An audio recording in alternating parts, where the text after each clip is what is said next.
Hello student, welcome to NG academy. तो आज हम लोग प्रेजेंट इंडेफिनिट टेंस को पढ़ेंगे।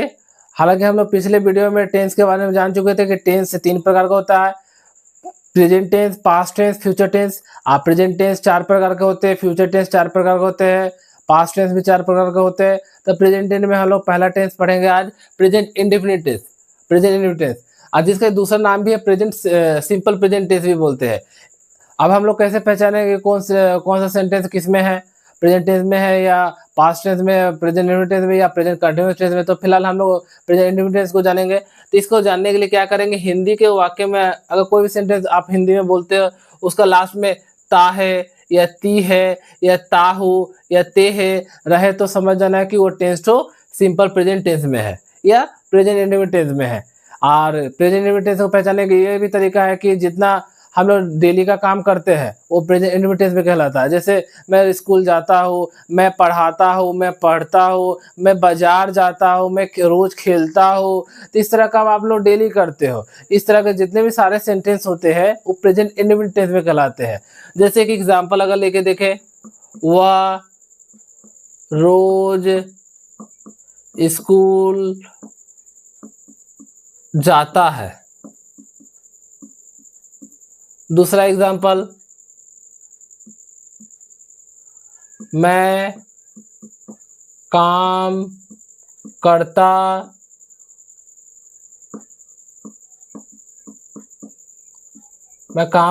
हूँ। तीसरा, राम और सीता पढ़ते हैं। चौथा, वह नहीं काम पर जाता है। तो अगर यहाँ पर नोटिस करें तो सब सेंटेंस का एक चीज यहाँ पर देखोगे, ता है, ताहू है, ते है, ता है। तो जितना भी सब में एक ही चीज लास्ट में है ये चीज। तो इससे पता चलता है कि सब सेंटेंस क्या है आपके प्रेजेंट इंडेफिनिट टेंस में है, यानी कि सिंपल प्रेजेंट टेंस में है। तो इसको इंग्लिश में अगर ट्रांसलेट करेंगे तो कैसे ट्रांसलेट करेंगे, तो इसका सिंपल सा रूल है जो आप लोग को जानना जरूरी है। वो रूल क्या है, सब्जेक्ट प्लस V1, यानी कि V मतलब वर्ब, सब्जेक्ट का मतलब S का मतलब सब्जेक्ट प्लस ऑब्जेक्ट। यानी करने का मतलब जो सेंटेंस दिया रहेगा उससे पहले आपको सब्जेक्ट को बैठाना है, फिर उसके बाद वर्ब को बैठाना है, फिर उसके बाद क्या करना है, ऑब्जेक्ट को बैठाना है। जैसे वह किताब पढ़ता है।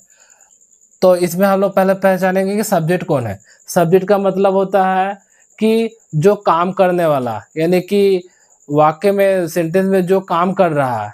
तो यहाँ पर काम करने, किताब पढ़ने का काम कौन कर रहा है, वह कर रहा है, यानी कि ये क्या हो गया, सब्जेक्ट। क्या वर्ब, अब वर्ब को पहचाने कि वर्ब कौन सा है। तो वर्ब का मतलब होता है कि वो क्या काम कर रहा है। जैसे ये क्या हो गया, वर्ब पढ़ने का ही काम कर रहा है, और ऑब्जेक्ट जो है किताब।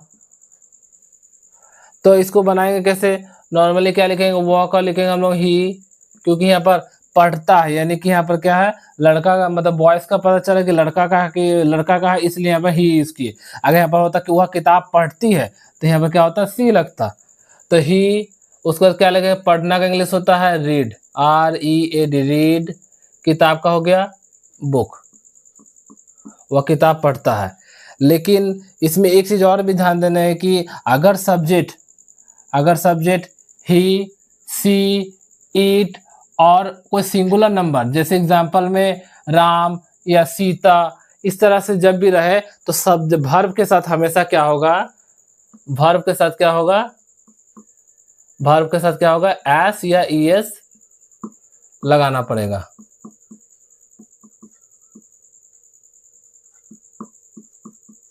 कहने का मतलब अगर सब्जेक्ट ही है अब वर्ब रीड है तो यहाँ पे क्या लगेगा, एस लग जाएगा, रीड्स। अगर सब्जेक्ट सी है तो यहाँ पर क्या लगेगा, रीड्स। अगर सब्जेक्ट यहाँ पर अगर रहा राम, राम रहा है, अकेला रहा, तो यहाँ पर क्या होगा, रीड के साथ एस लग जाएगा। लेकिन यही जगह सब्जेक्ट ये रहा यू, तो राम के साथ क्या होगा, रीड ही जाएगा, सिर्फ एस नहीं लगेगा। ये ध्यान देने वाला। तो यहाँ पर देखो ही है, तो यहाँ पर रीड है, तो यहाँ पर क्या लग जाएगा, एस लग जाएगा, रीड्स लग जाएगा। क्योंकि हम बोल दिए कि ही, सी, इट सब्जेक्ट रहता है, या कोई सिंगुलर नंबर यानी कि कोई एक जन का नाम रहता है, जैसे राम हुआ, सीता हुआ, गीता हुआ, मीता हुआ, कुछ भी हुआ, तखनी सब्जेक्ट वर्ब के साथ जब भी लगाओगे एस या ईएस का उपयोग करोगे। समझ में आया? जैसे एक इसका सीता, कुक, फूड, इसका मतलब यहाँ पर क्या गलती है प्रेजेंट इंडिपेंडेंस को देखने के लिए, क्योंकि यहाँ सीता है, सीता एक सिंगुलर नंबर है, यहाँ कुक की जगह क्या लग जाएगा, कुक्स, तब सही होगा। लेकिन यही जगह ये रहता यू, कुक, फूड, तो क्या यहाँ पर ऐसा लगता, नहीं लगता, क्योंकि यहाँ पर सब्जेक्ट के तौर पर क्या है, यू है। और हम बोल ही दिए पहले से कि ही, सी, इट और सिंगुलर नंबर रहने से ही एस या ईएस लगेगा। ठीक है, उसी तरह एक और एग्जांपल लेके देखते हैं क्लियर करने के लिए।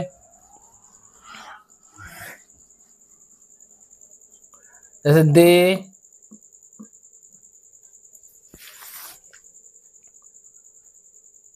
दे रीड बुक,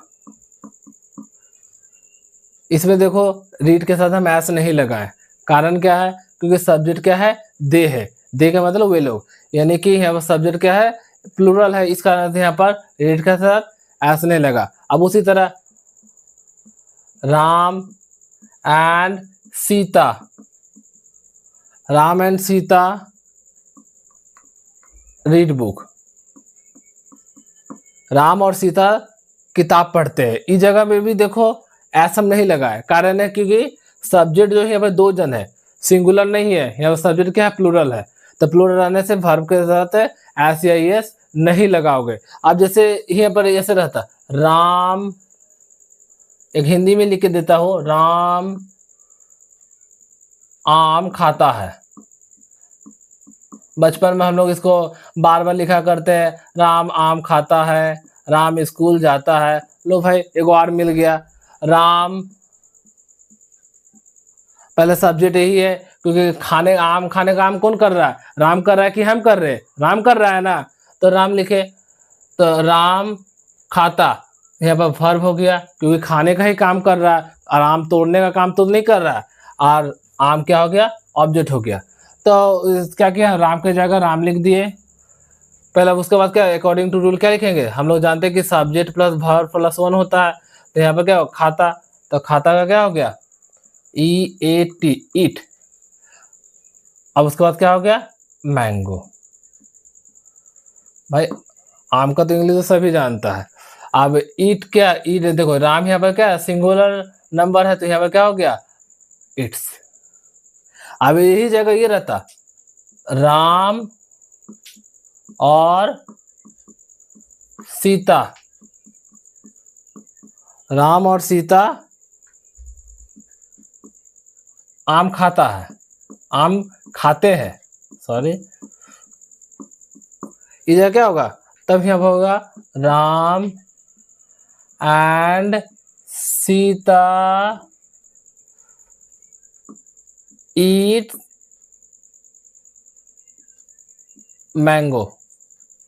तो यहाँ पर एक ही चीज हम सिखाना चाह रहे हैं कि वर्ब के साथ कहाँ पर एस लगाना है, कहाँ पर यस लगाना है, कहाँ पर नहीं लगाना है। यहाँ पर दो चीज सिनेरियो देखो, राम आम खाता, इस जगह राम सिंगुलर नंबर था, इस कारण से वर्ब के साथ एस लगा।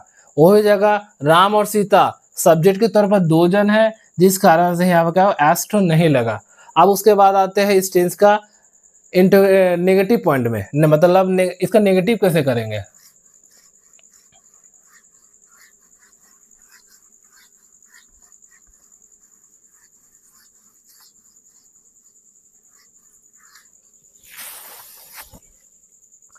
अगर नेगेटिव में दिया रहा है तो कैसे करेंगे,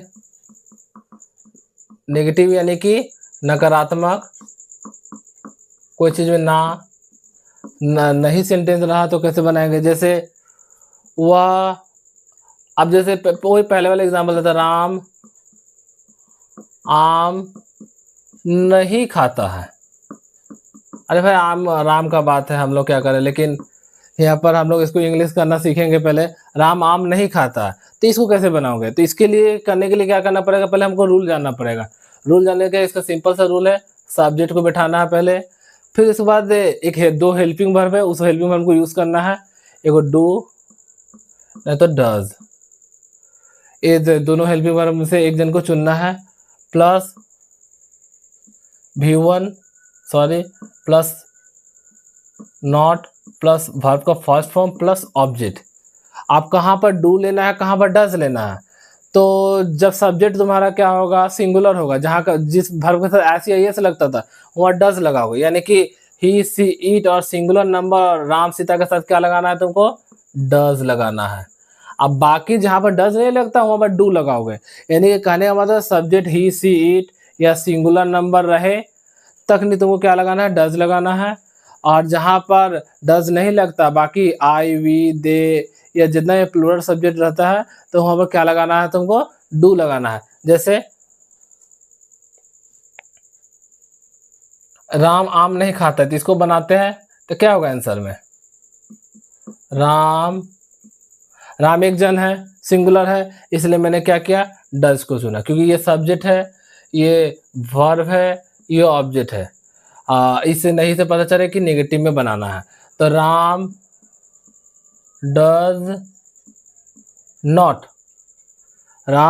डज नॉट ईट मैंगो। अब यही जगह एक और एग्जांपल अगर देते हैं, वह से नहीं देते हैं, वे लोग अखबार नहीं पढ़ते हैं। तो इसको कैसे बनाएंगे? वे लोग है यहाँ पर, तो वे लोग का ये सब्जेक्ट हो गया, पढ़ते का हो गया वर्ब हो गया, अब ये क्या हो गया? ऑब्जेक्ट हो गया। इतना वर्ब सब्जेक्ट ऑब्जेक्ट पहचान लेना पड़ेगा। अब उसके बाद वे लोग का क्या हो गया? दे, वे लोग का इंग्लिश दे होता है। उसके बाद क्या होगा? दे के साथ क्या लगेगा? डू लगेगा कि डज लगेगा? तो क्या लगेगा? डू लगेगा, क्योंकि प्लूरल है। डू नॉट, फिर उसके बाद भर बैठाएगा, पढ़ना का इंग्लिश होता है रीड, अखबार का हो गया न्यूज़पेपर।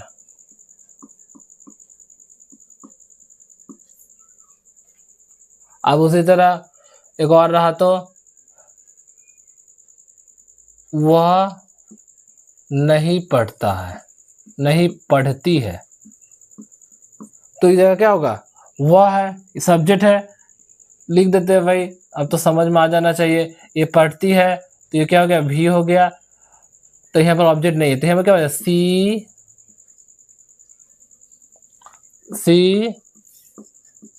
Does not read. ये नेगेटिव पॉइंट है, आप नेगेटिव में आराम से कर सकते हो। अब जैसे एक अगर मैं अगर दूँ इसको, Ram and Sita does not write the letter. तो इसमें हम क्या गलती किए हैं?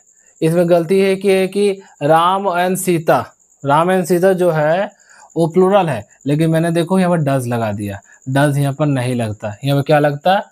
डू लगता। क्या लगता? डू लगता। तो ये प्रेजेंट इंडेफिनिट टेंस में यही एस यही गलती बार बार होता है।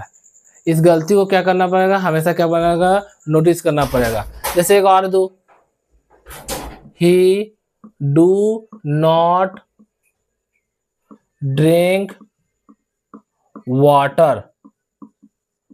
ही डू नॉट ड्रिंक वाटर। तो इसमें क्या गलती की है, देखो ही एक सिंगुलर नंबर है, सिंगुलर सब्जेक्ट है, तो यहाँ पर डू नहीं लगेगा, यहाँ क्या लगेगा डस। मैंने तो पहले कह दिया है कि जब भी ही सी इट या सिंगुलर नंबर हो तो यहाँ पर क्या लगाना होगा, डस लगाना पड़ेगा, लेकिन हम गलती क्या कर देते हैं, डू लिख देते। ये गलती को लोग ध्यान दोगे, ठीक है। अब उसके बाद आते हैं इंटरोगेटिव पोर्शन में। इंटरोगेटिव कैसे बनाएंगे, अगर इस सेंटेंस का इंटरोगेटिव दे दे यानी कि क्वेश्चन का पैटर्न में दे दे, तब उसका फॉर्मेशन कैसा होगा जानते हैं।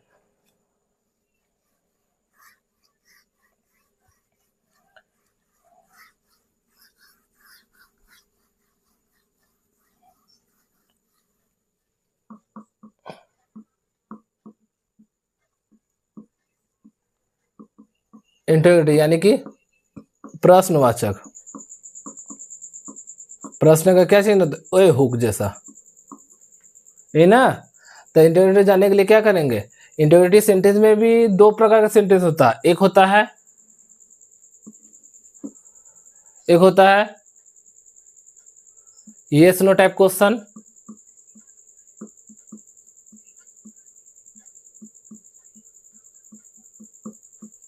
दूसरा होता है WH type question, WH question. Yes no type question का, यस नो टाइप क्वेश्चन का मतलब होता है कि उसका आंसर दो कोई फिक्स्ड है। अगर उस तरह का क्वेश्चन का आंसर जो होगा, अगर आंसर होगा यस तो यस होगा, अगर जवाब नो तो नो होगा। जैसे अगर क्वेश्चन अगर ऐसा आया, जैसे हम हिंदी में बोलेंगे क्या तुम स्कूल जाते हो, अगर वो जाता है तो बोलेगी यस, अगर नहीं जाता तो नहीं बोल देगा नो। तो इसका आंसर हमेशा क्या होता है, फिक्स होता है। और इसमें क्या होता है कि WH क्वेश्चन में क्या होता है, इस सब क्वेश्चन का जो स्टार्टिंग होता है, इसका आंसर क्या होता है, अलग अलग हो सकता है। इसका WH क्वेश्चन का स्टार्टिंग इंग्लिश में कैसे होता है, WH वर्ड से। WH वर्ड में कौन कौन सा आते हैं, व्हेन यानी कि इसको कब बोलते हैं, वेयर इसको इंग्लिश में कहाँ, इसको व्हाट इसको क्या बोलते हैं, इसको हाउ भी WH क्वेश्चन में आता है, इसका हिंदी होता है कैसे। और हु जिसको क्या बोलते हैं, कौन बोलते हैं। और बहुत सारे रहते हैं, अब इतने अभी जान के रखो। उसके बाद इस नो टाइप क्वेश्चन का जब इस नो टाइप का क्वेश्चन का तो बता ही दिए कि इसका जवाब हाँ या ना ही रहता है। इस तरह का ओपन माइंडेड क्वेश्चन होता है। तो अब फिलहाल हम लोग पहले पढ़ेंगे यस नो टाइप क्वेश्चन को। यस नो टाइप क्वेश्चन को पढ़ने का फॉर्मेट क्या रहता है,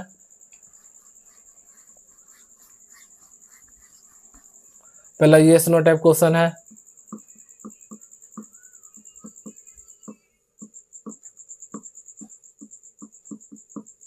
इसका फॉर्मेट क्या होगा,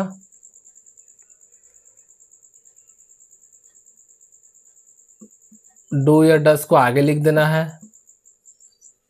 फिर उसके बाद क्या करना है, सब्जेक्ट बैठाना है, फिर उसके बाद क्या करना है, वर्ब का फर्स्ट फॉर्म बैठाना है, फिर उसके बाद क्या करना है, ऑब्जेक्ट बैठा देना है। अब जैसे एक एग्जांपल मैं देता हूं, क्या तुम स्कूल जाते हो, एक क्वेश्चन पूछा है। अगर तुमसे कोई क्वेश्चन पूछे क्या तुम स्कूल जाते हो, तो इसका जवाब तुम क्या दोगे, अगर जाते हो भाई तो हाँ बोलोगे, जब नहीं जाते तो ना बोलोगे। इसलिए इस टाइप के क्वेश्चन को हम लोग क्या बोलते हैं, यस नो टाइप क्वेश्चन, कि इसका जवाब फिक्स है, दो ही जवाब है, यस या नो। तो इस तरह का सेंटेंस ज्यादातर हिंदी में देखना कि क्या ठो आगे रहता है, क्या तुम स्कूल जाते हो, क्या तुम पढ़ते हो, क्या हुआ खेलती है, क्या हुआ पढ़ती है, क्या वे लोग अखबार पढ़ते हैं, क्या वे लोग घूमने जाते हैं। तो ज्यादातर सेंटेंस क्या होता है, क्या से चालू होता है, यस नो टाइप क्वेश्चन का रहता है। तो इसमें क्या होगा, अगर वो प्रेजेंट इंडिफिनिट में रहता है तो क्या से चालू होता है, यस नो टाइप का, क्योंकि उसमें जाहिर सिर्फ जवाब पूछा जाता है, करते हो कि नहीं करते हो, हाँ करते तो हाँ, नहीं करते तो ना। जैसे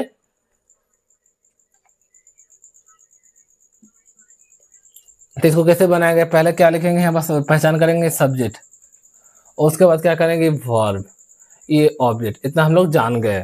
तो पहले क्या बोला सब्जेक्ट, तो हम पहले तरीका बता रहा हूँ, तुम है तो यहाँ पर हो गया यू, फिर उसके बाद यू के साथ क्या बैठेगा, डू बैठेगा, डस बैठेगा।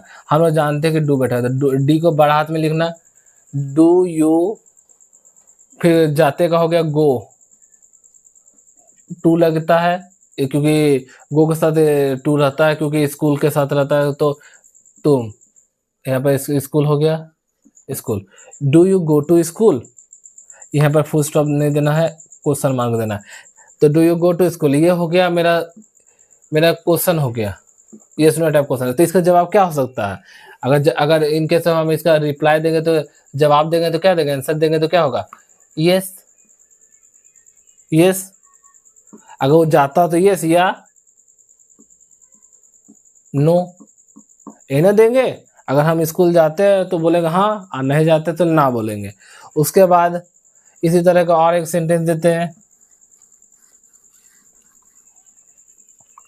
क्या वह स्कूल जाता है? क्या वह स्कूल जाता है? इस फॉर्मेट में देखो सेम चीज है। यहाँ पर क्या होगा, वह का इंग्लिश हो गया ही, यानी कि अभी फिलहाल सब्जेक्ट पहचान लेते हैं आप, तो ये वर्ब हो गया, ये ऑब्जेक्ट हो गया। इतना समझ में आ गया होगा। तो यहाँ पर क्या हो गया, ही छोटा हाथ में लिखना होगा एच। ही के साथ क्या लगेगा, डू लगेगा या डज लगेगा?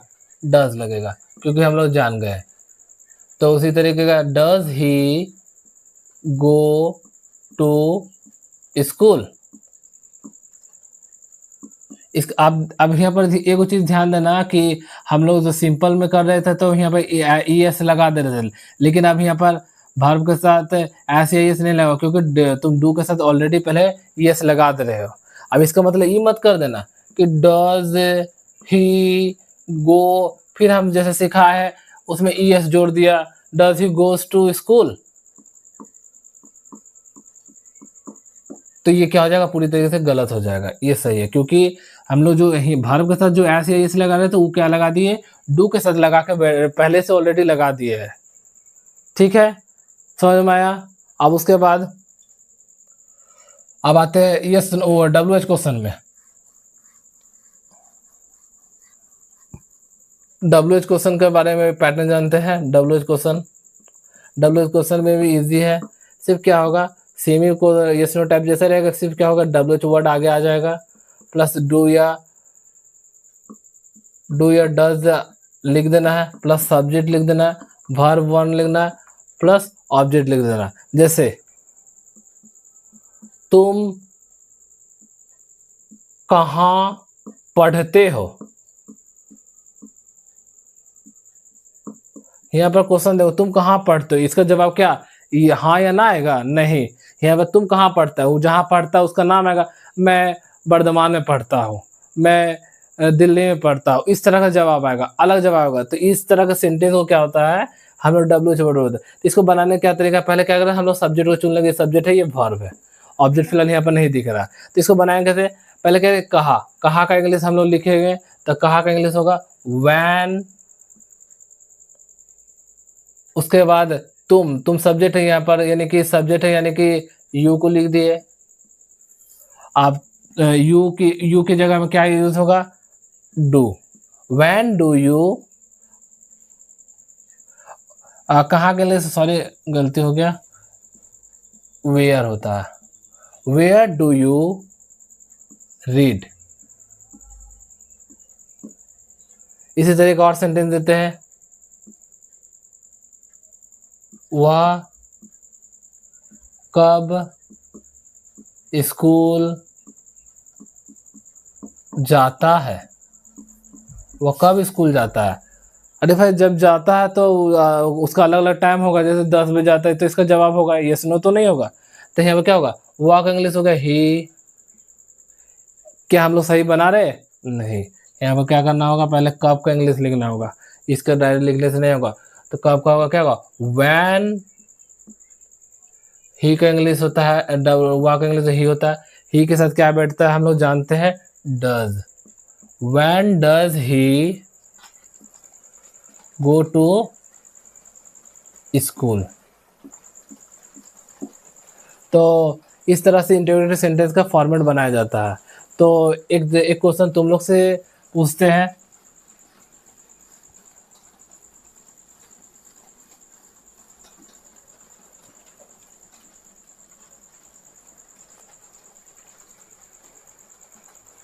वे लोग कैसे किताब पढ़ते हैं? इसका जवाब तुम क्या करोगे? इसका जवाब तुम लोग क्या करोगे? कमेंट में देना कि इसका इंग्लिश क्या होगा। तो आज प्रेजेंट टेंस का प्रेजेंट टेंस का कंप्लीट होता है और हम लोग मिलते हैं अब दूसरे वीडियो में।